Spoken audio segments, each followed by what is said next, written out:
Hello everyone, welcome to the channel. Today we're going to be taking a look at the new high performance CDI box kit, basically, that you can get on Amazon for about 10 to 15 bucks. Now, before the video does get started, I just want to let you guys know, not like it's any of your business, but I just wanted to let you know, unfortunately, my coworker passed away the other day. I'm not in the best mood right now, so that might be why I'm not as enthusiastic as I usually am or whatnot. So I just wanted to let you guys know I'm not going to get in depth with it, but unfortunately they did pass away. So I'm going to get into the video now. All right, so I got this kit for about 13 bucks online. This was on Amazon. These kits, there's some that are more expensive, some that are cheaper. This was kind of a mid-range one, and it was more or less like a kit, basically. You can just buy this, alone for pretty cheap. Probably I've seen some for even like $5. The adjustable rev limiter ones, I want to eventually get one possibly, but for the time being, this one should work fine. I do kind of want to get the rev limiter one. That does seem pretty cool. So with the CDI box itself, we have it right here. There is a little light right here. I don't know if that's when it hits rev limit. I don't know. I don't even think this one has a rev limit, as what I've read. So we have some writing in Chinese here. Don't know what any of that means. And this is going to be the six prong connector. You have to check on your dirt bike or ATV, whatever you're putting this thing on. Check and make sure that the connector is the right piece. They make 5-prong ones, 6-prong ones, and it's probably some even more if you go into some like weirder, different designs. Also in the kit, you get a new, what they claim to be high performance, and honestly, I really like this color. It's more like a neon orange in person, but it looks very, very good, honestly. This is going to be metal right here. I don't know what kind of metal, probably pretty cheap. It looks like it's pretty cheaply casted. It's like sharp edge right there. But again, it looks all right.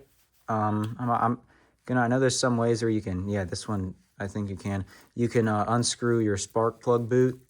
And if you wanted to like put this on like a different, ignition coil or something like that, there's your ignition coil alone. Here's your spark plug boot. I don't know if this one's going to be a little better or a little worse. What I actually have seen is that on the reviews for this specific one, people say that the spark plug does not fit this right here. It feels like it's fitting fine to me. Some people have also said that these spark plugs that come with this specific kit are not good. For like 13 bucks that I paid for this thing, I honestly wouldn't expect this to be the best spark plug. It is a 3-prong or 3-anode or electrode, sorry, 3-electrode spark plug. So it might be a little better performing. Other than that, it is definitely a fake spark plug. It says superpower on it. It is a non-resistor spark plug, so I don't hope that doesn't mess with my bike. My bike does call for a resistor spark plug. So the main reason you're buying this kit, the CDI box, basically on this specific dirt bike, it is going to be located right up underneath your seat. It's going to be right here. And as you guys can see, mine is the 6-prong connector, and we can verify it by looking right here and verifying that it is basically the same exact plug.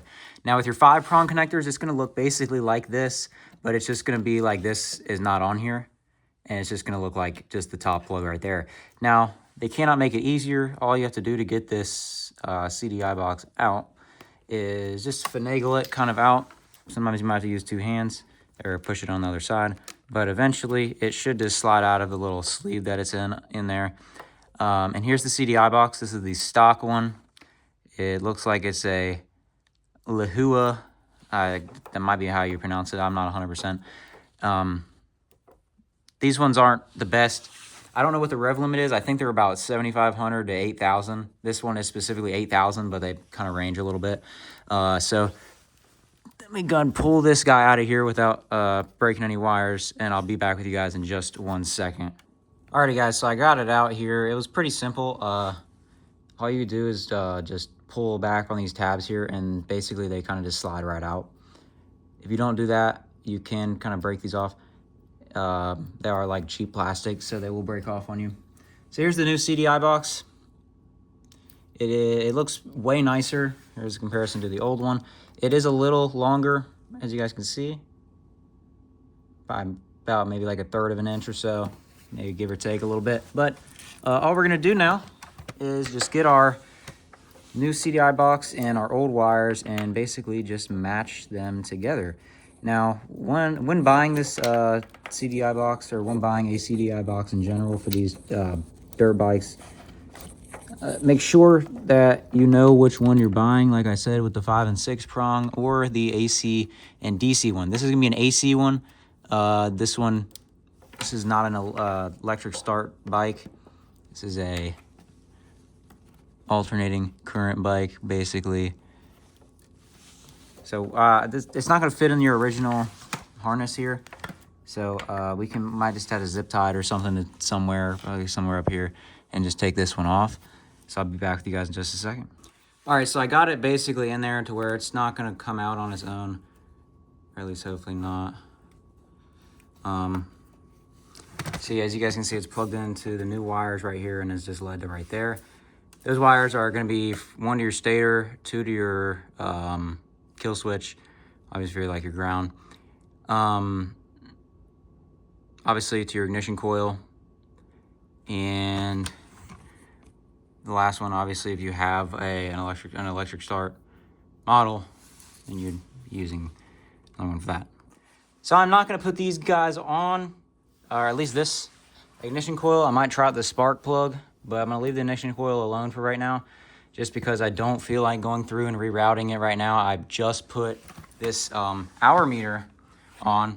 Same thing with this key kill switch, so you can lock the bike basically. And also this hour meter that I routed all the way. I had to redo all the wires and shit all up in here. You see all those greenish and yellow and red shit up there? Yeah, I had to cut up a bunch of gator clips and get all that routed in there properly. But with that being said, it works. The key kill switch works basically, and it just locks the bike to where nobody can kick it over. Also the hour meter, don't have any on it yet. Obviously I haven't tried it out yet, but it should work fine. So yeah, I'm gonna do a part 2 of this soon with another video showing you guys it running and possibly putting the new spark plug and new ignition coil on. So thank you guys for watching, and I'll see you guys in the next video.